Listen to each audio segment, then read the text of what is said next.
As I look to nature's beauty, dazzled am I, knowing everything calls on you, the Lord Most High.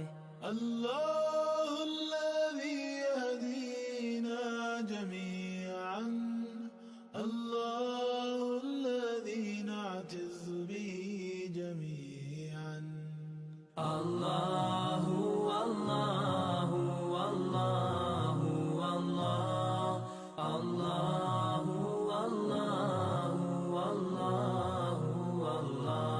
الله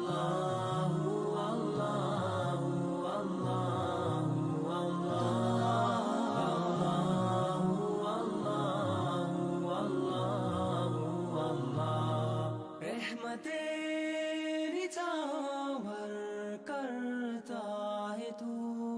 बरकतों से दामन भरता है तू.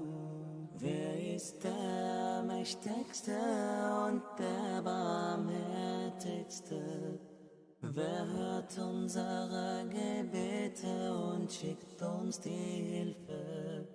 Allahu, Allahu, Allahu, Allah, Allahu, Allahu, Allahu, Allah, Allahu, Allahu, Allahu, Allah.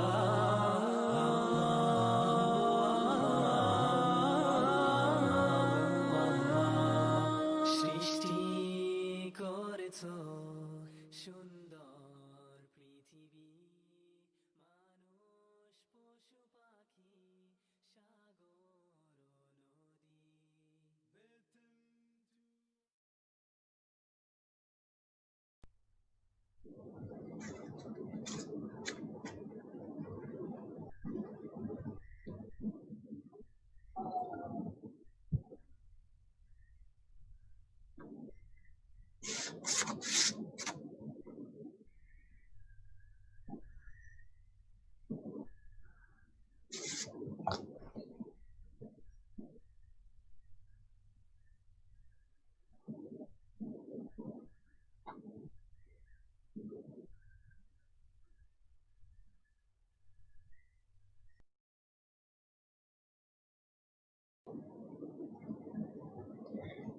Boleh mula? Bismillahirrahmanirrahim. Macam mana ni semua? Alhamdulillah, sihat? Bismillahirrahmanirrahim. Bismillahirrahmanirrahim. Wassalatu wassalamu ala rasulillah Sayyidina wa maulana Muhammad ibn Abdillah wa ala alihi wa sahbihi wa mawalah. Amma ba'du. Rabbi syrah li sadri wa yassir li amri wa hlul 'uqdatam min lisani yafqahu qawli. Allahumma aftah alaina hikmataka wa anshur alaina min khazaini birahmatika ya arhamar rahimin. Amin. Assalamualaikum warahmatullahi taala wabarakatuh. Apa khabar semua? Sihat? Alhamdulillah, didoakan semua dalam keadaan sihat walafiat, dimurahkan rezeki, diberi keamanan, keselamatan dan kebahagiaan bersama-sama dengan anggota keluarga dan sahabat andai dan juga jiran tetangga dan juga seluruh masyarakat Islam di Singapura maupun siapa yang mungkin dapat melihat kita di luar daripada Singapura. Ahlan wa sahlan ke dalam Facebook dalam online Masjid Al-Istiqamah. Alhamdulillah kita diberi kesempatan pada hari ini membincangkan tajuk bersempena dengan hijrah bulan Muharram ni. Jadi tajuk yang diberikan kepada saya adalah buangkan kebencian, hadirkan kebahagiaan. Macam gitu. Dia tajuk hijrah ni, saudara dan saudari sekalian, penonton yang sangat dikasihi oleh Allah Subhanahu Wa Taala. Mudah-mudahan hari ini kita dapat pencerahan dan juga kita serba sedikitlah saya harapkan semua dapatlah misalnya apa terbuku di dalam hati, masalah-masalah yang dihadapi. Mudah-mudahan dalam tajuk kita yang kita bincangkan hari ini akan timbulkanlah kebahagiaan. Kita buangkan kebencian, kita buangkan segala resah di hati terhadap apa sahaja yang Allah berikan kepada kita. dan kita hadirkan kebahagiaan dalam diri kita. Hari ini banyak juga yang ada yang beberapa orang message dan misalnya tanya tentang kesusahan dalam diri. Saya pun ajaklah untuk sama-sama melihat pada hari ini. Mudah-mudahan kita dapatlah memberi sedikit maknanya pencerahan ataupun sedikit ilmu yang Tuhan berikan pada saya untuk saya dapat berkongsi kepada semua. Alhamdulillah. Jadi tajuk kita pada hari ini berkenaan latar belakang hijrah Nabi sallallahu alaihi wasallam, iaitu tidak syak lagi bahawa dalam kehidupan Nabi itu beserta dengan umat baginda dan beserta dengan sahabat-sahabat sekeliling baginda sangat-sangat memberi kesan dan impak dalam dakwah itu sendiri. Oleh itu pertama sekali saya nak mengajak semua kita kena saling bantu-membantu dalam usaha memberi kebahagiaan pada orang lain, kerana kebahagiaan tidak boleh datang tanpa kita tu bersama-sama atas dasar ukhuwah kan. Begitulah yang terjadi apabila bila hijrahnya Nabi dengan para sahabat kan, kita nampak bahawa daripada Mekah ke Madinah, kita ada kaum Muhajirin daripada Mekah. Pergi ke Madinah adalah kaum Ansar. Ansar tu adalah penolong, pembantu mereka yang berhijrah tadi. Jadi perlu ada ukhuwah antara mereka. Nabi datang membawa banyak kelebihan, iaitu menyatukan antara dua mereka yang daripada penduduk Mekah kepada berhijrah ke Madinah. Penduduk Madinah pula menerima mereka dengan tangan yang terbuka, membantu mereka. Sampaikan ada yang kita dengar cerita daripada sejarah yang ada yang mempunyai lebih isteri sampai boleh untuk menceraikan isterinya untuk sahabat itu mengahwini isterinya. Sampai begitu sekali pengorbanan yang mereka buatkan untuk saudara mereka, berjihad dengan harta dan juga diri mereka untuk agama Allah Subhanahu Wa Taala. Begitu kita punya sifat kasih sayang antara kita, membantu. Inilah hijrah sebenarnya.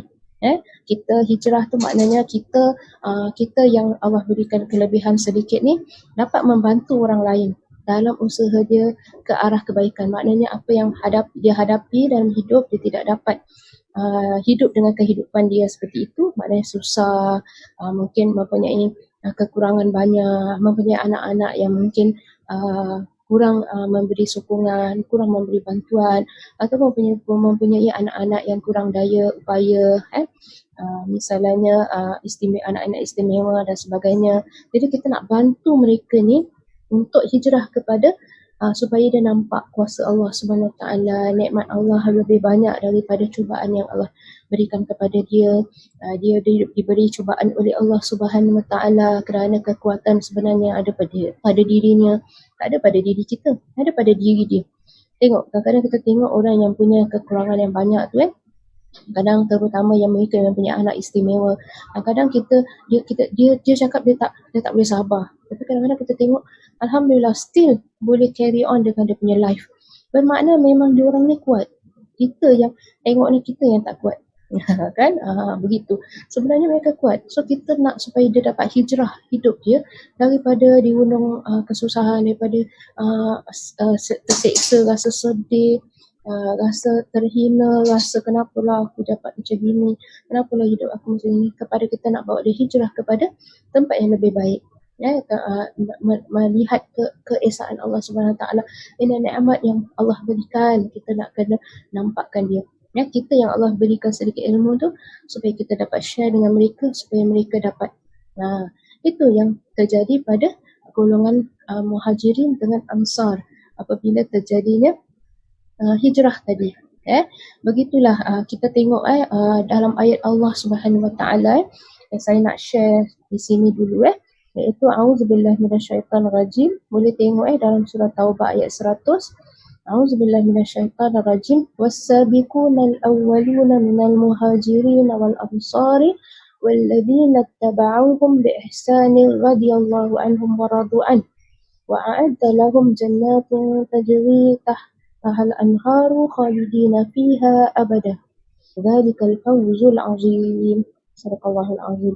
Disebutkan sini dan orang-orang terdahulu yang mula-mula berhijrah dan memberi bantuan dari orang-orang muhajirin dan ansar dan orang-orang yang menurut jejak langkah mereka. Siapa yang menurut jejak langkah mereka?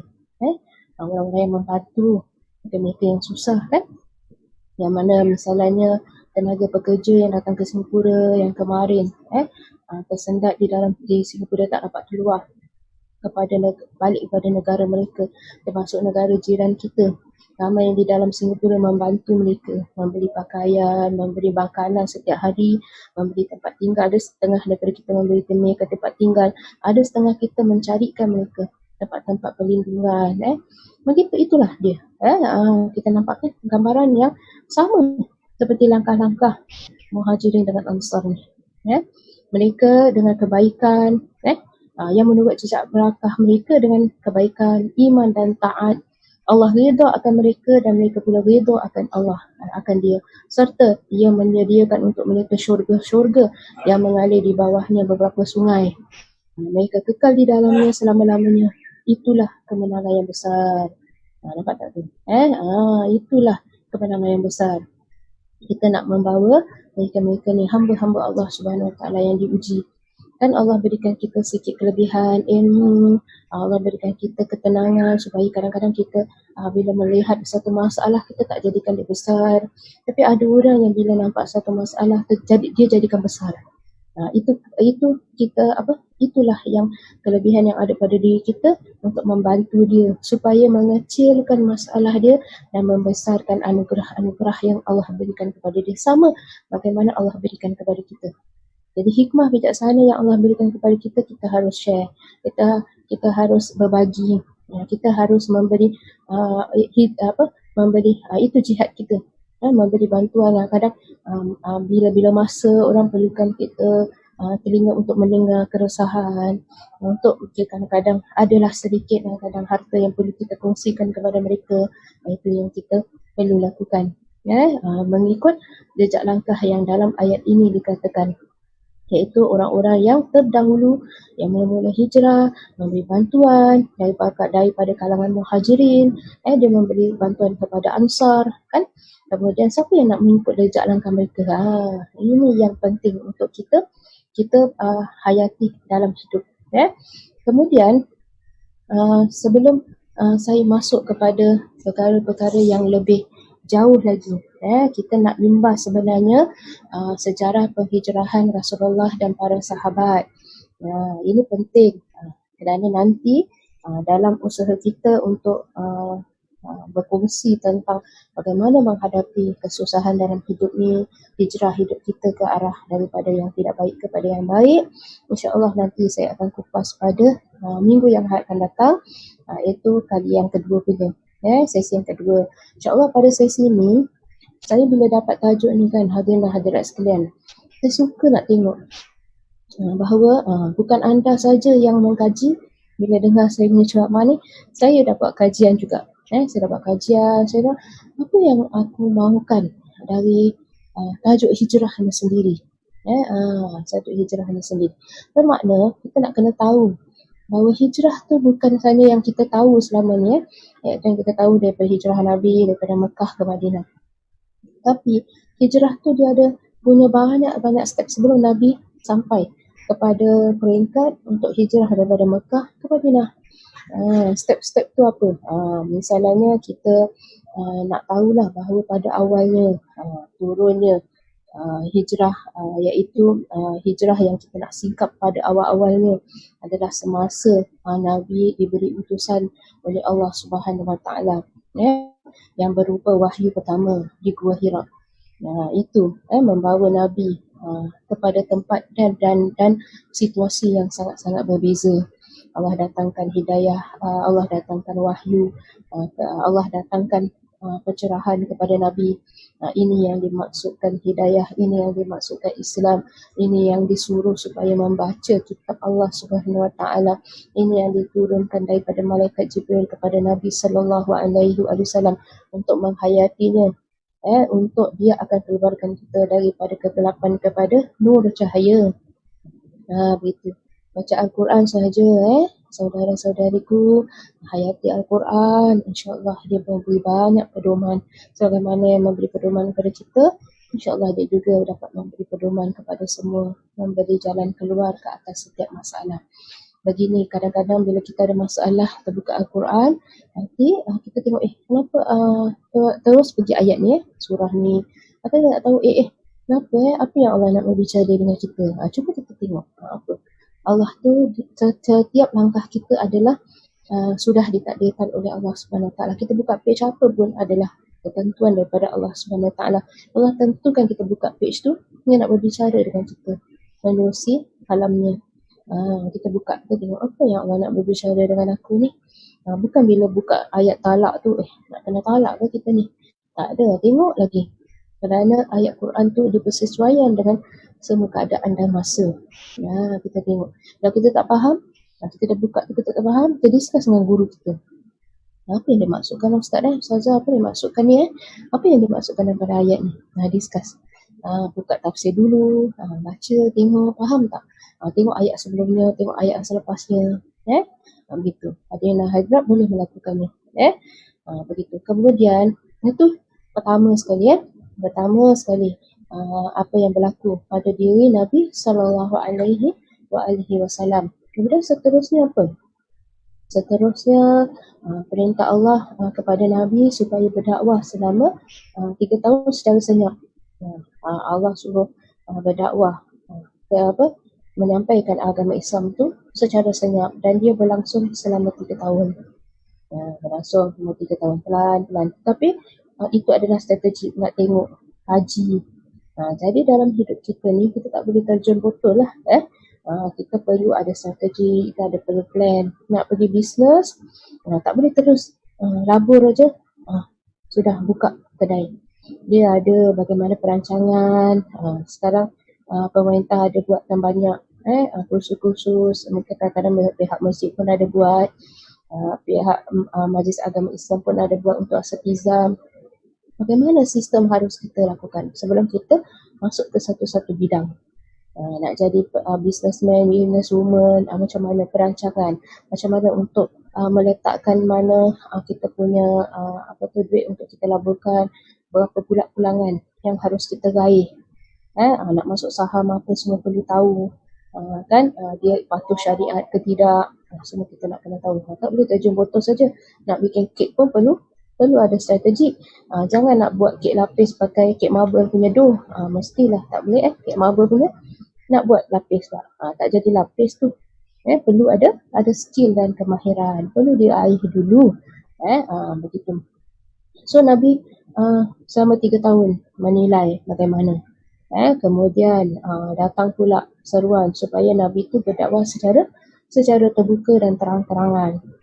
Itulah lepas tu terjadinya banyak cabaran dan cubaan, lebih-lebih lagi berlakunya pada tahun misalnya dalam tahun 615 kita letaklah begitu Masihi, berlakunya kemudian hijrah pertama iaitu ke Habasyah. Hijrah pertama ke Habasyah kerana apa? Untuk mengelakkan lebih banyak kezaliman yang berlaku dekat Mekah. So hijrah pertama bukan ke Madinah tapi ke Habasyah. Itu hijrah pertama yang berlaku. Seterusnya tu kita nak kena tahu dia ada tu hijrah pertama. Ke mana? Ke Habasyah. Seterusnya berlaku pula selepas tahun tersebut, dalam selang tahun yang akan datang berlakunya satu hijrah beberapa perkara berlaku pada tahun tersebut, iaitu hijrah ke Habasyah kali kedua. So tahun ini hijrah ke Habasyah pertama, dan tahun akan datang hijrah ke Habasyah kali kedua. Tahun tersebut juga masuk Islamnya 2 tokoh terbesar, iaitu bapa saudara Nabi Hamzah dan juga sahabat Nabi iaitu Umar Al-Khattab. Pada tahun tersebut dalam tahun 616 Masihi berlakunya hijrah ke Habasyah kali kedua. Kemudian masuk Islamnya bapa saudara Nabi Hamzah dan juga Saidina Umar Al-Khattab. Hijrahnya mereka daripada tidak mengenal Islam kepada mengenal Islam. Begitu kan? Kemudian Nabi ada backup yang kuat. Bapa saudaranya dan juga Umar Al-Khattab, backup yang sangat-sangat kuat. Kemudian tahun itu juga terjadinya boikot yang besar-besaran oleh kafir musyrikin Mekah kepada Bani Hashim dan juga Bani Abdul Muttalib. Terjadinya pemboikotan yang besar. Jadi selepas dakwah secara terang-terang terjadinya kezaliman yang begitu banyak selanjutnya. Itulah mula bagaimana nanti akan membawa kepada hijrahnya Nabi daripada Mekah ke Madinah. Kemudian selanjutnya pada tahun 620 Masihi, setelah 616 berlakunya perkara-perkara tu, kezaliman yang banyak sekali terhadap kaum muslimin.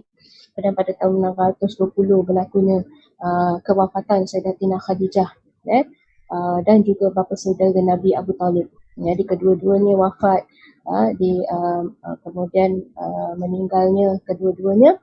Kemudian terjadinya masa-masa sedih Nabi pada ketika itu kan. Sedihnya Nabi. Jadi Allah datangkan dengan satu berita yang sangat besar bagi diri Nabi, iaitu Isra' dan Mi'raj. Itu berlaku, masih lagi berlaku dekat Mekah. Jadinya Isra' Mi'raj. Kemudian pada tahun selepas Isra' dan Mi'raj, kemudian terjadinya penolakan orang-orang dekat Taif ke atas dakwah Nabi SAW. Penduduk-penduduk Taif tidak menerima dakwah Nabi SAW. Kemudian terjadinya tahun yang selepasnya 621 Masihi, perjanjian Aqabah. Ini saya lihat perjanjian Aqabah.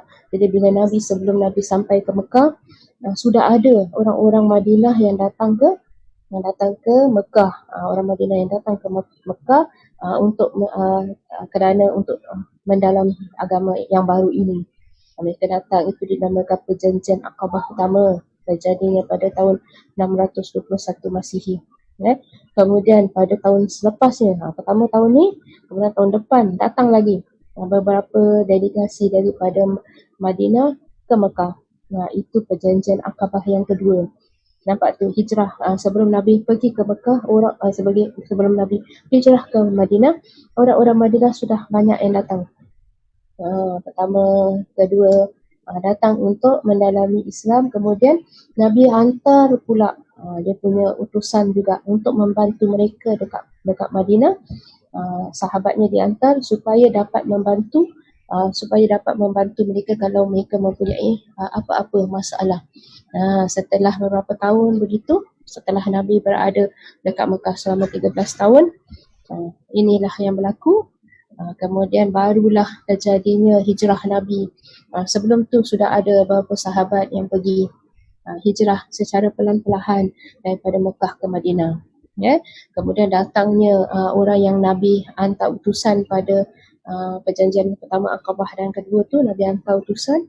Kemudian datang semula beliau itu memberitahu Nabi atas dakwah dekat Madinah tu sudah kukuh. Sudah banyak ramai yang memeluk agama Islam, stable. Barulah Nabi daripada Mekah hijrah ke Madinah. Begitulah yang terjadi, sikit sebanyak peristiwa yang perlu kita tahu. Saya bila dapat tajuk ni, ada yang dah hadirat sekalian, saya suka nak tahu tentang ni lah, perjanjian Aqabah. Kerana apa? Perjanjian itulah dia punya signifikan dia, permulaan bagaimana Nabi mula menjadikan Madinah sebagai tapak dakwahnya. Kerana itu nampak kita kadang-kadang perlu meninggalkan Mekah macam itu. Nabi perlu meninggalkan Mekah, pergi ke Madinah supaya Islam itu tersebar dengan kuat. Kemudian datang balik ke Mekah, Fathu Mekah, dibukanya Mekah semula. Jadi itu strategik pada hadirin dan hadirat sekalian. Kadang-kadang kita tak nampak. Kita rasa apa yang depan mata ni, kita ni mesti kita nak kena die-die lah, mesti nak kena kasih betul. Kadang berlaku juga bila kadang-kadang kita tengok anak-anak saudara kita ke apa, saudara mara kita yang kadang Kita dah cakap-cakap tak jalan juga kita dah dakwah tak jalan. Dakwah dengan cara baik lah, jangan nanti dia nampak kita dah lari pula. Kita tak nak macam itu. Dakwah mesti pelan-pelan baik-baik. Kerana Alhamdulillah saya banyak-banyak bersyukur Tuhan bantu saya dalam agama Allah Subhanahu Wa Taala. Kalau Allah tak bantu pun saya tak tahulah saya di mana sekarang. Kita kena banyak begitu. Kita banyak-banyak sedar diri, banyak bersyukur kepada Allah kerana Allah bantu kita sebenarnya. Allah pilih kita dalam agama ni. Kita tak payah nak pergi mencari-cari kan. Daripada awal lagi Allah dah bantu. Memanglah dengan bantuan ibu bapa kan untuk bisa memastikan kita terjaga. Alhamdulillah mak bapak saya banyak membantu dan menjaga saya daripada awal agar daripada awal kehidupan tu tidak rosak. Tapi ada setengah daripada kita tidak dapat peluang begitu. So kita tak bolehlah menghina mereka. Pasal kita yang Allah dah bantu ni, kena banyak-banyak bersyukur kepada Allah. Kan kalau Allah tak bantu, kita tak boleh jadi seperti ini. Pakaian kita tak senonoh kan, kita tak akan jadi pakaian, kita tak memakai pakaian senonoh ni kalau Allah tak bantu. Kalau Allah tak bantu kita, tak selama-lamanya kita dalam keimanan yang seperti ini. Pasal hadirin hadirat yang saya rahmati lagi saya kasihi, kita kena banyak-banyak bersyukur kepada Allah Subhanahu Wa Taala. Jangan bangga dan sombong atas segala nikmat yang Tuhan berikan pada kita. Jadi kadang-kadang orang sekeliling kita tidak dapat perkara tersebut. Kenapa? Itu memang tak ada Allah Subhanahu Wa Taala, supaya ada orang lah yang fungsinya memberi peringatan. Wa tawassaw bil haqq wa tawassaw bis sabr. Kalau semua orang dapat, semua orang tahu kebenaran. Kalau semua orang tahu macam mana nak sabar, tidak adalah satu kumpulan kata Allah untuk pergi mencari ilmu, kemudian balik kepada kaumnya menyampaikan ajaran Allah Subhanahu Wa Taala. Dia tak adalah mubalir, orang-orang yang orang pergi menjalankan mendalami ilmu Allah Subhanahu Wa Taala. Kalau tak adalah mereka-mereka ni, pasal tak payah, pasal semua orang tahu kan. Jadi yang penting tu adalah cara kita, bagaimana kita nak membawa mereka ke arah kebaikan. Jadi kadang-kadang kita nampak kat situ, kita nak betul ke situ, dai-dai sampai mereka-mereka nampak kita pun nak lari. Dia ni tak ada cerita lain, cerita dia itu juga kan. Lepas tu tak boleh angkat dah cakap dia. Jangan begitu kalau orang lari daripada kita, kita nak kena tengok apa sebab dia lari daripada kita. Jadi kadang-kadang banyakkan berdekatkan diri kita dengan dia, jadi friend. Jangan cakap banyak lah, jadi friend kan. Lepas-lepas sikit-sikit bila ice break tu lah. Kalau kita buat counselling kan nak kena ice breaking. Kalau manusia pun yang kita kenal pun perlu ice breaking juga. Kadang-kadang dia tengok kita dia malu. Macam itulah belakang kita lain, depan kita lain. So kita tidak mahu begitu. Jadi kadang-kadang kita tengok kita perlu masa. Kadang mak bapak je masih ada, tak boleh. Tak jalan-jalan, cakap-cakap pun tak jalan juga. Kadang-kadang Allah nak uji dia. Ya Allah nak uji kita untuk bagaimana nak berlaku sabar. Sabar. Perjalanan Nabi Yunus lagi jauh daripada kita. Beribu-ribu tahun dakwah, tak masuk-masuk juga orang ke dalam agama yang dibawa. Kita sekejap aja berapa tahun dah lost hope. Kita dah putus asa. Dah tak nak buat lagi. Gasak kau lah. Apa nak jadi pada kau yang pasal lah. Tak boleh begitu. Man ra'a minkum munkaran falyughayyirhu biyadihi.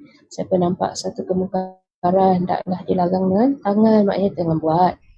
Tapi larang dengan tangan pun bil hikmati wal mau'izatil hasanah. Masuk bil hikmah wal mau'izatil hasanah. Dari segi melarang dia kepada Allah tak boleh. Fabilisanihi, nasihatkan dia bil hikmati wal mau'izatil hasanah. Wajadilhum. Kalau kita nak talk back, billati hi ahsan, dengan sebaik-baik cara. Macam mana? Tak ada teori yang tetap. Pokoknya ya, kelapa sawit dia ibu-ibu. Gimana? Ni dah cakap bahasa Indonesia pula nanti Gimana tu? Pokoknya dia mesti dalam garis pandu yang betul. Misalnya kalau kita mulakan dengan tak baik, dia akan jadi tak baik lah. Tapi kalau kita mulakan dengan baik, mukadimah baik, pelan-pelan. Pelan-pelan. Dia pun suka dengan kita dah tengok cara kita pelan-pelan, tak menjatuhkan aib dia. lama kelamaan. Kadang makan masa sampai orang punya dah tak ada. Bila cari kita pula. Nak baca tahlil ke, nak baca doa selamat ke, daripada situ kita mendekatkan diri untuk orang-orang ni. Kita kena ada our physical untuk mereka. Membawa mereka, membantu mereka. Tak boleh ajar-ajar gitu pandai-pandailah buat. Pandai-pandailah buat. Tak boleh, bimbing mereka. Jangan cakap pula, ni mak kau, bapak kau tak ibadah, semua buat apa? Buat apa kau nak bantu orang ni? Tak guna, tak ibadah. Kita kadang-kadang memang yang dah pulang tu kita dah tak boleh bantu. Tapi anak yang mendoakan tetap mesti mendoakan kedua ibu bapa selagi mereka tu orang Islam. Dan kedua, bagaimana kita nak bantu dia yang masih hidup ni. Supaya dia dah mula buka hati dia ke arah agama. Macam mana nak hijrahkan dia ni? Ke arah kebaikan. Jangan tutup peluang orang untuk meraih hidayah daripada Allah SWT. Kenapa dia nak tutup? Padahal Allah dah buka tu tanda-tanda dia. Ini yang kita hadapi, ini yang saya hadapi sentiasa. Itu yang kita nak share kepada semua orang. Itu bila kita nampak hijrahnya Nabi, kan? Dia tidak dapat lagi di Mekah, hijrahnya dekat Madinah, tapi matlamat tetap dekat Mekah nanti. Kan matlamat kita tetap nanti nak balik bantu dia, tapi dengan cara yang jauh, kita nak pusing. Masa itu kan bila Nabi dah mantapkan dekat Madinah, baru pergi ke Mekah balik, Fathu Makkah. Bila Fathu Makkah, orang sudah anggap Nabi sebagai yang berbesar waktu itu. Masuk tanpa berperang lagi. Bukan ingat Islam tu mesti dengan pedang, dengan berperang aja boleh dapat kejayaan, tidak. Dan banyak juga Islam menang tanpa kekerasan. Itu yang kita nak highlightkan kat sini. Tak perlu dengan kekerasan, melainkan jika agama Allah tu dihina misalnya, itu pun kita perlu salurkan dengan cara yang terbaik. Kerana sekarang wasilah-wasilah, cara-cara untuk mencapai matlamat dengan cara yang terbaik lebih mudah. Kerana ada teknologi, ada surat menyurat yang boleh kita hantar untuk memberitahu tentang hasrat keinginan kita, untuk membantu sesama kita, membantu sesama manusia, begitu, tanpa perlu sampai ke tahap keganasan. Tak perlu. Kita boleh usaha banyak-banyak. Mereka-mereka yang susah sekarang, banyak yang susah, kita nak bantu dari segi menaikkan taraf kehidupan mereka, supaya jangan sampai mereka mengorbankan harga diri mereka. Itu penting. Jadi itu pertama, kita sudah imbas sejarah. Sebelum Nabi hijrah, sudah ada hijrah yang banyak. Hijrah pertama tadi Allah datangkan dengan wahyunya yang pertama. Itu yang Nabi harapkan, nak keluar daripada lingkaran kemaksiatan yang bermaharaja lela pada waktu kehidupan beliau, baginda Nabi, sebelum datangnya wahyu dekat Gua Hira tadi. Itu pertama, imanan kan. Kemudian masuk pula bagaimana dakwah Nabi bermula. Dakwah secara senyap-senyap, kemudian dakwah secara terang-terangan. Kemudian bila dah terang-terangan akan datang risiko-risikonya yang perlu kita hadapi. Risiko-risikonya. Ini kadang-kadang risikonya kita kita guna online. Risiko-risikonya kadang-kadang tak keluar suara, yang kadang nampak energetik, kadang tidak. Kan guru pun kadang ada naik turun lah dia punya kekuatan. Begitu.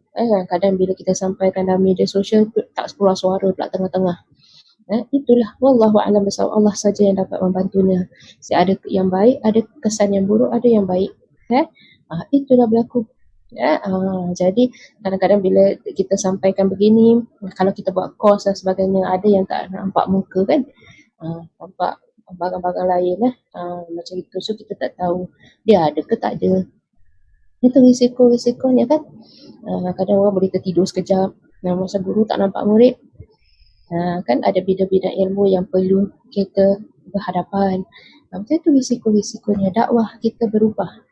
Kita hijrah daripada, saya nak kongsi kan, sebelum datangnya COVID ni kan, taruhlah awal akhir Disember memang sebelum tu sudah dah ada keinginan lah nak pergi online ni, tapi tak jadi-jadi. Tak jadi-jadi. Pasal kita tahulah kalau online ni pun penting bagi mereka yang tak boleh. Kita nak pergi online juga untuk menyampaikan dakwah. Pasal ada medium kat situ. Ada ruang yang boleh kita manfaatkan. Kenapa tidak kan? Nanti mana sibuk pun mengajar kan, keluar balik tak ada masa nak buat begitu. Tapi nampak kan macam mana Allah ubah kita berpusing terus, tak ada kelas langsung secara fizikal, terus pergi online. How you want to do it? Kan bidang terjun ke? Memanglah pada awal pertama tu memang kalau saya tengok balik saya punya video memang kenapa Zoom ni malap je, penat je, ngantuk apa. Kita sendiri ketik kita punya video, kadang-kadang kita sendiri ketawa. Tak apalah awal-awal video tu awak ketawa je lah. Kadang-kadang macam halua telinga je lah. Jadi pasal apa kita tak mahir. Kemudian kita dapat kos banyak. Itu hijrah. Hijrah perlukan planning. Itu yang kita cakap bila hijrahnya Nabi ada plan kan. Plan pergi ke sini tidak boleh work, kita pergi tempat lain dulu. Lepas kita datang balik, kita plan. Kemudian bila nak pergi hijrah daripada Mekah ke Madinah, plan. Tak boleh terjun botol saja. Kemudian sebelum pergi hijrah, ada yang datang. Yang datang tu, Nabi ambil peluang. Yang datang tu, Nabi ambil peluang untuk bertanya sedikit, boleh masukkan iman tak dalam diri mereka, boleh sampaikan Islam tak kepada diri mereka. Nampak okey, boleh. Dengan muamalah yang baik, nampak. Tidak bentak-bentak, tidak marah-marah. Itu yang membuatkan orang buka hati untuk menerima ajakan Nabi SAW. Orang yang kenal Nabi di kalangan penduduk Mekah, kebanyakan mereka menolaknya. Sedangkan mereka tahu dia adalah orang yang amin, benar. Orang yang tidak kenal pada dia, datang kepada dia. Ambil Islam, bawa balik. Kemudian Nabi hantar satu orang lagi ke sana untuk membantu mereka kalau ada masalah apa-apa. Itu strategik. Planning. Semuanya perlu apa? Secara holistik. Bekerjasama antara satu sama lain. Baru dakwah itu berkembang. Kita bekerjasama dengan pihak masjid, bekerjasama dengan pertubuhan-pertubuhan untuk membantu usaha dakwah. Selagi mana tulang kerat kita ada, selagi mana ia bukan jalan yang tidak baik, selagi itu kita kena sokong satu sama lain. Tolak ansur sedikit, masa dan sebagainya, kadang-kadang kita tak mampu menepati masa yang diberikan, tuntutan pekerjaan dan sebagainya. Tapi ingin bersama-sama, mintalah kelonggaran begitu, tolak ansur sedikit, bantuan dulu, pihak-pihak ni bukakan dulu majlis tersebut untuk kita pun nanti dapat join later. Begitulah, tolak ansur, bantu-membantu. Kerana apa? Nak mempermudahkan urusan orang untuk menyampaikan sesuatu yang baik. Kerjasama. Kalau saya tu hari ni, kalau tidak ada kerjasama dengan pihak keluarga kan, mereka jaga anak kat dalam. Kalau tak, macam bilau lah video hari ni, perkongsian hari ni, saya tidak fokus. Jadi perlu ada teman hidup kita membantu, ibu ayah kita pun membantu. Ibu ayah yang dah tak boleh buat apa-apa, banyakkan berdoa untuk anak-anak. Itu doa tu membuka banyak rahmat. Lagi-lagi doa daripada ibu ayah, ibu bapa, doa daripada makcik-makcik, pakcik kita semua. Siapa yang mendengar tu, termasuk kalau termasuk makcik dan pakcik saya, doakanlah kami semua ni, doakanlah saya terutama dan keluarga dapat terus berdakwah ke jalan Allah Subhanahu Wa Taala ni. Bantu kita dengan doa-doa. Itu yang sangat-sangat yang perlu kita minta lah, yang kita sangat-sangat kita harapkan. Kemudian selanjutnya yang tadi kita sebutkan, hijrah. Sebelum Nabi hijrah, sudah ada yang sudah ada yang datang kepada Nabi, minta minta agama Islam ni untuk mereka amalkan, dan Nabi terangkan apa yang mereka perlu buat, perlu jaga akidah ini untuk support Nabi kan dalam perjuangan dalam akidah dalam Islam, macam itu kan. Sudah ada yang datang dulu, Nabi belum pergi, dah ada yang datang kan. Kemudian plan lagi bagaimana sikit sahabat yang pergi. Beberapa orang sahabat pergi secara sembunyi, secara rahsia lah, pergi. Sampailah pada masa Nabi pula dengan Saidina Abu Bakar pergi ke hijrah tersebut. Semua dengan perintah Allah Subhanahu Wa Taala. Dan siapa yang baginda pilih sebagai teman untuk hijrah. Jadi bukan bermakna kadang-kadang kita dalam agama ni ataupun kita dalam usaha dakwah ni ataupun kita dalam usaha kebajikan jangan banyak suka kecil hati.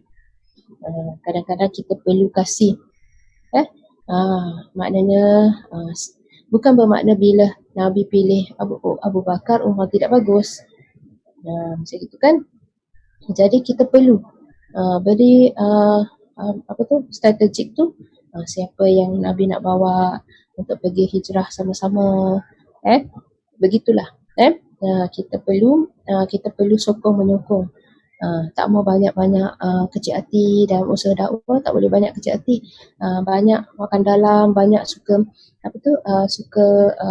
buruk-buruk sangka, suka rasa rendah diri. Kenapalah kita kalau kasih idea je orang tak terima. Katanya kan suka kasih, itu beri idea. Tak semestinya idea kita akan diambil semua. Tapi usaha untuk kadang-kadang perlu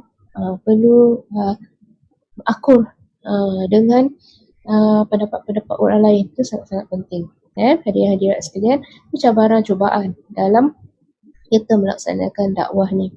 Jadi sebelum Nabi Nabi pergi ke Madinah, sebelum sahabat pergi ke Madinah, mereka meninggalkan segala harta dan kedudukan dan pangkat mereka. Kadang-kadang tinggalkan anak isteri pun untuk pergi untuk pergi ke untuk hijrah tadi. Jadi kerana apa? Diorang jihad dengan diri dan juga harta mereka. Sampai ke sana, bagaimana pula pihak yang lagi satu yang menerima mereka, kalangan orang Ansar membantu pihak-pihak orang-orang Muhajirin dalam menyesuaikan diri mereka dekat Madinah. Tanpa rasa rendah diri. Macam tu. Bila tanya nakkan apa-apa, yang boleh kita bantu apa? Sahabat yang terbilang, sahabat yang betul-betul faham bahawa tidak mengambil kesempatan terhadap segala offer orang lah. Jadi apa dia bilang? Pinjam duit, tunjukkan kat mana pasar kerana nak berniaga. Macam itu. Saudara-saudari sekalian, masyarakat kita semua, kita kena sentiasa berusaha. Jadi saya sukalah saya dan ada tim kita dalam memberi bantuan. Kita lebih fokuskan memberi bantuan kepada mereka yang suka bekerja, suka bangkit daripada kesusahan tadi. Sekarang banyak yang tak ada kerja, tapi suka nak kerja juga. Kita tolong bantu carikan pekerjaan, mulakan pekerjaan walaupun sedikit bayaran gaji, insya-Allah kita akan bantu. Dari segi bantuan, maknanya mereka tu bukan termasuk fakir tapi termasuk miskin lah. Ada duit tapi tidak cukup, kita akan bantu. Macam itu. So, saya suka memberi bantuan pada mereka yang rajin berusaha, rather than yang asyik cakap saja kita susah. Macam itu. Nanti kita pun akan wawarkan kesempatan yang boleh diraih oleh penonton sekalian, masyarakat Singapura khususnya, untuk membantu mereka-mereka yang memerlukan, yang akan dilakukan oleh pihak Masjid Al-Istiqamah. Nanti saya ada lagi sedikit lagi nak cakap sebelum saya pergi kepada kita nak wawarkan program. Jadi terakhir, tadi saya dah sebut beberapa step kan. Kemudian terakhir, bagaimana hijrah ni menyatukan puak, bermacam-macam puak, daripada Mekah punya puak iaitu Muhajirin kepada puak yang ada dekat Madinah iaitu Ansar. Dekat Ansar pun ada puak lagi, Aus, Khazraj kan itu. Jadi puak banyak. Nabi menyatukan mereka atas dasar satu agama, iaitu beriman kepada Allah dan beriman kepada Nabi Muhammad sallallahu alaihi wasallam, Nabi yang terakhir dan penutup segala anbiya. Begitu. Satukan.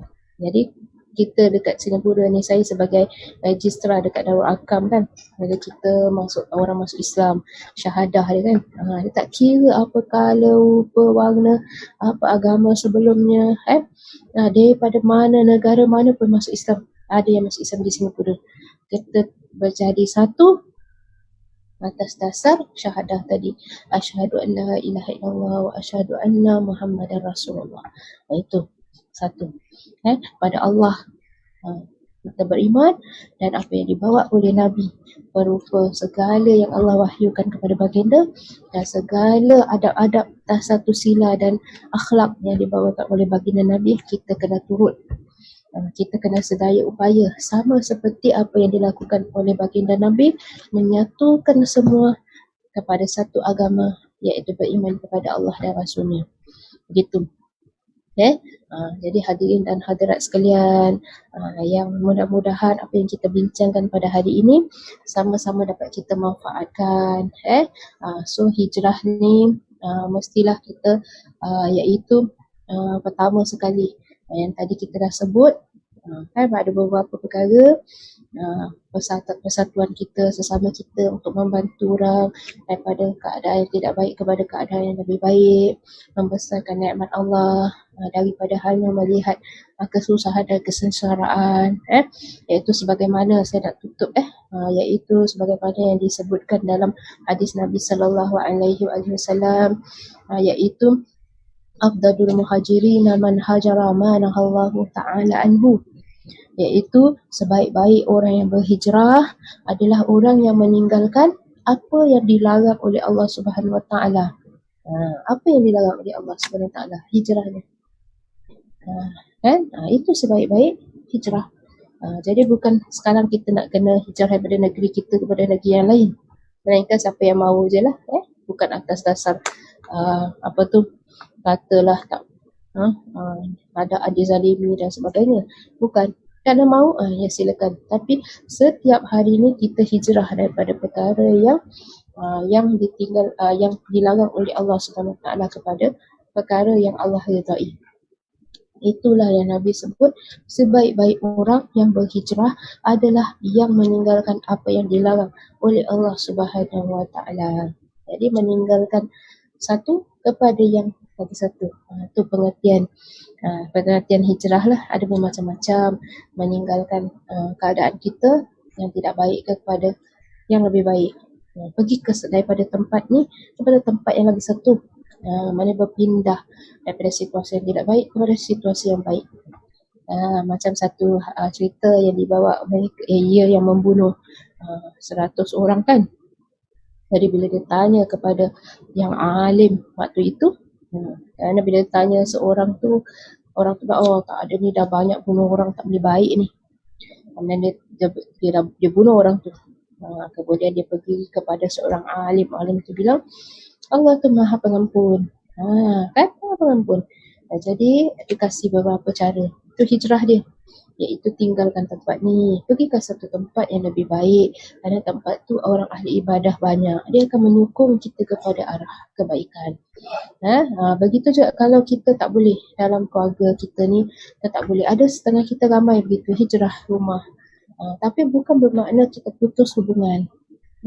Kita tidak putus hubungan dengan keluarga kita, dengan ibu ayah kita, tidak. Tapi kadang-kadang kita perlu, kalau ada kewangan, kelebihan, bukan atas dasar pergaduhan, tidak mahu. Kita buka satu lembaran, kita bergaduh, tidak mahu. Ada setengah ramai begitu saya tengok, berpindah tempat. Tapi dalam masa yang sama cuba, kadang-kadang bila di depan mata kita tak boleh baik. Bila kita berjauhan, kita kata orang jauh bau wangi, dekat bau busuk kan, jauh bau wangi pula. Jadi hijrah ke satu tempat yang lebih baik. Mungkin bila tidak memandang, jadi lebih baik keadaan, supaya keadaan dua-dua tenang. Itu pun ada yang melakukannya. Hijrah tempat tinggal. Mungkin kadang-kadang terlalu ramai dalam satu tempat, urusan susah untuk kita takbir dan sebagainya, so kita hijrah daripada tempat yang mungkin lebih aman, tenang. Dalam masa yang sama bekerja keras untuk menyambungkan silaturahim. Tak boleh kita hijrah tapi kita pergi tempat lain, tapi tempat ni kita musnahkan. Begitu. Kemudian saya sebutkan lagi hijrah Nabi tu, sebelum Nabi hijrah, delegasi banyak datang untuk menerima daripada Nabi. Nah, itu background yang semua perlu kita tahu. Bukan hanya kita tumpukan kepada hijrah Nabi daripada Mekah ke Madinah sahaja, tapi dalam keadaan hidup sehari-hari, kata Nabi, yang sebaik-baiknya adalah kita jauhkan ataupun kita berpindah daripada ataupun meninggalkan perkara yang dilarang oleh Allah Subhanahu Wa Taala, dan kita tinggalkan perkara yang dilarang oleh Allah Subhanahu Wa Taala dan pergi kepada perkara-perkara yang Allah anjurkan kita untuk lakukan, ataupun perkara-perkara yang Allah sudah wajibkan kita untuk melaksanakannya. Okay?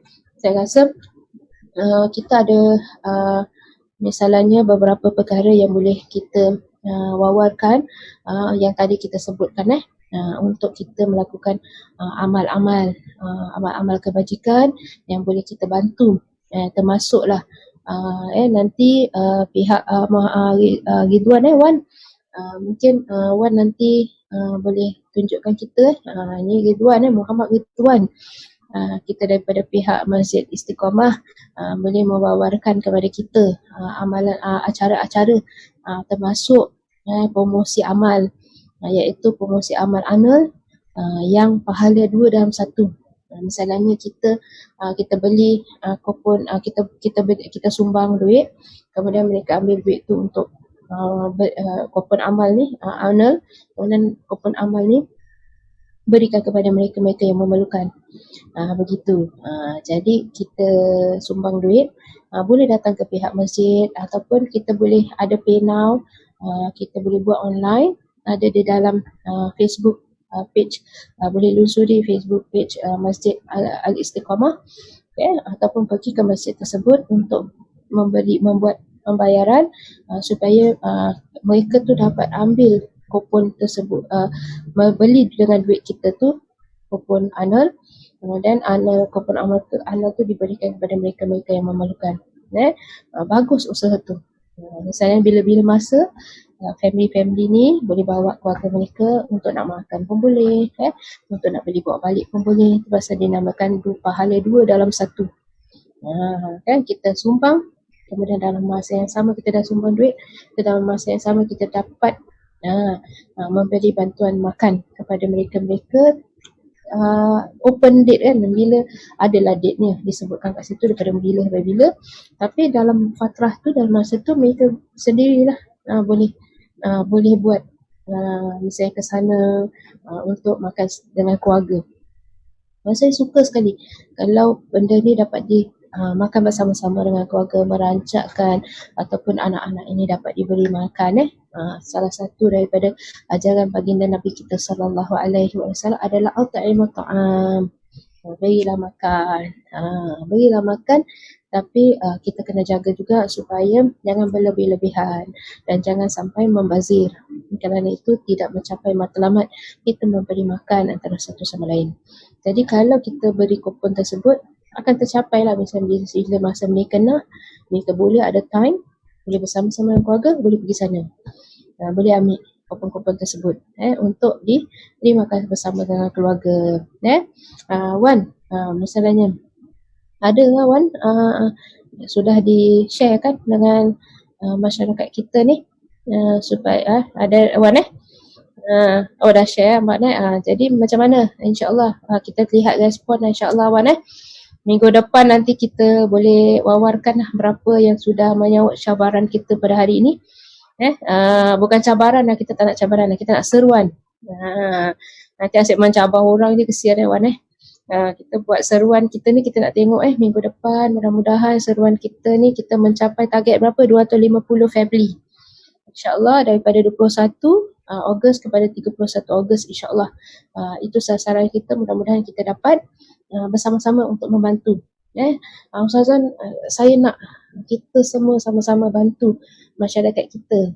Be yourself, you keluarkan diri kita, kita nak bantu satu sama lain. Jangan hanya dengan dalam gini aja kita nak bantu orang, sharing is caring kan, tapi kita perlu dengan fizikal kita juga, mendengar keluhan, membantu satu sama lain dengan tulang kerat yang Tuhan berikan kepada kita. Wan boleh Abang Okey, insyaAllah. Saya rasa sampai sini saja perkongsian saya. Nanti kita pergi kepada sesi yang kedua insyaAllah dengan lebih depth lagi. Kita akan kongsi mudah-mudahan Allah panjangkan umur kita untuk kita dapat sama-sama meraih kelebihan, manfaat, ilmu bersama-sama dan sama-sama menyokong ke arah kebaikan. Kita tutup majlis kita, kita baca istighfar. Astaghfirullahalazim. Ya Allah, apa-apa yang silap, yang salah dalam perbicaraan kita pada hari ini, apa yang tidak baik dalam hati kita semualah, mudah-mudahan Allah hapuskanlah, Allah bersihkan hati-hati kita supaya kita dapat lebih banyak hidayah, pertolongan daripada Allah Subhanahu Wa Taala. Astaghfirullahalazim. Astaghfirullahalazim. Astaghfirullahalazim. Subhanakallahumma bihamdika asyhadu an la ilaha illa anta astaghfiruka wa atubu ilaik. Bismillahirrahmanirrahim. Wal 'asri innal insana lafi khusr illa alladziina aamanu wa 'amilus solihati wa tawassaw bil haqqi wa tawassaw bis sabr. Wa sallallahu ala sayyidina Muhammad wa ala alihi wa sahbihi wa sallam. Alhamdulillahi rabbil alamin. Wabillahi taufiq wal hidayah. Wassalamualaikum warahmatullahi taala wabarakatuh. Terima kasih Wan. Back to you.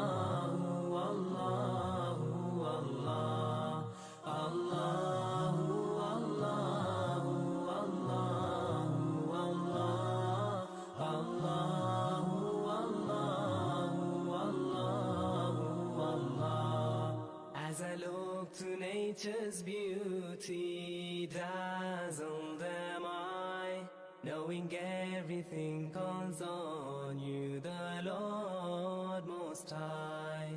الله الذي يهدينا جميعا، الله الذي نعتز به جميعا. الله الله الله الله الله الله الله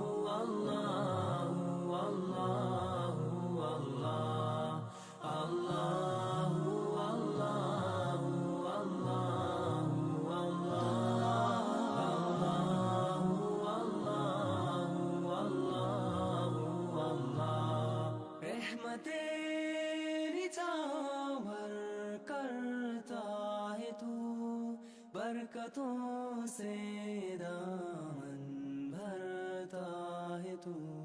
Wer ist der Mächtigste und der Barmherzigste? Wer hört unsere Gebete und schickt uns die Hilfe?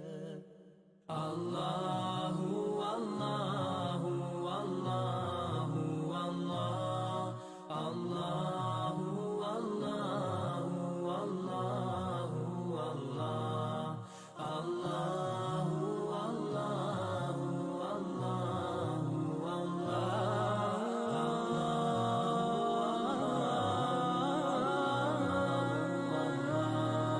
সৃষ্টি করেছো সুন্দর পৃথিবী, মানুষ পশু পাখি সাগর নদী, بيت